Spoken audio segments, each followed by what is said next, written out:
আজকে আমি লেয়ার মুরগির মাংস রান্না করে দেখাবো। ওই যে শক্ত মাংস হয় সেই মুরগিটা একটু বেশি সেদ্ধ করতে হয়, শক্ত টাইপের হয়।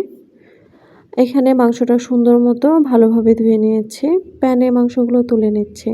প্রয়োজনীয় যে মশলাগুলো লাগে মরিচ, পেঁয়াজ, আদা, জিরা সব কিছুই দিয়েছি। আর এখানে গোটা গরম মশলা, তেজপাতা, দারুচিনি, সাদা এলাচ, কালো এলাচ, লবঙ্গ, তেল দিচ্ছি পরিমাণ মতো। তারপরে সেদ্ধর জন্য পানি দিব, তারপরে ঢেকে দিব। ঢেকে দিয়ে যখন একটা সুন্দর মতো বলক আসবে তখন আমি সব কিছু নেড়েচেড়ে মিক্সড করে নিব। তো আমার এখানে এখন যেহেতু এটা কারেন্টের চুলায় রান্না হচ্ছে, তো বিদ্যুৎ চলে গিয়েছিল, সেই জন্য রান্নাটা আমার স্টপ ছিল। তো বেশ কিছুক্ষণ পরে প্রায় 1.5 ঘন্টা পরে বিদ্যুৎ এসেছে, তারপরে আবার রান্নাটা স্টার্ট করেছি। তো সবকিছু ভালোমতো মিক্সড করে নিয়েছি, আবার ঢেকে দেব, ভালোভাবে সেদ্ধ করে নেব। লেয়ার মুরগির মাংস যত একটু একটু শক্ত টাইপের হয়।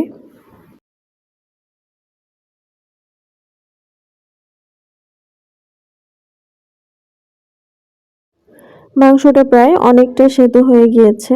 এই পর্যায়ে কিন্তু এটা কষিয়ে খাওয়া যাবে। বাট এখন আমি দেব আলু। আলু সেদ্ধ হতে বেশি সময় লাগে না, সেই জন্য আমি লাস্ট মুহূর্তেই দিলাম। আলুগুলো সব কিছুর সাথে ভালোভাবে মিক্সড করে নিব। মিক্সড করার পরে তারপরে আবারও ঢেকে দিব।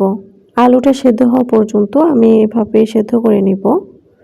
তারপরে যখন আলুটাও সেদ্ধ হয়ে আসবে তখন আমি আলু ও মাংসটা আমি খুব ভালো মতো কষিয়ে নিব। তো এখানে এই যে দেখতেই পাচ্ছেন অনেক সুন্দর একটা কালার চলে এসেছে। আমার এখানে লেয়ার মুরগির মাংস রান্নাটা প্রায় শেষ দিকে। লাস্ট পর্যায়ে আমি ঝোল দিব, যতখানি ঝোল খাবো সেই পরিমাণে ঝোল দেওয়ার পরে আমি ঢেকে দিব। ঢেকে দিয়ে আমি খুব ভালোভাবে বলক তুলে নিব।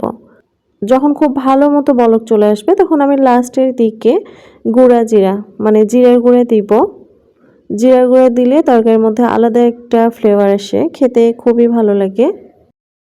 তো চুলা অফ করার বেশ কিছুক্ষণ পরে এই যে অলমোস্ট ডান। আপনিও কিন্তু খুব সুন্দরভাবে এভাবে রান্না করে নিতে পারবেন।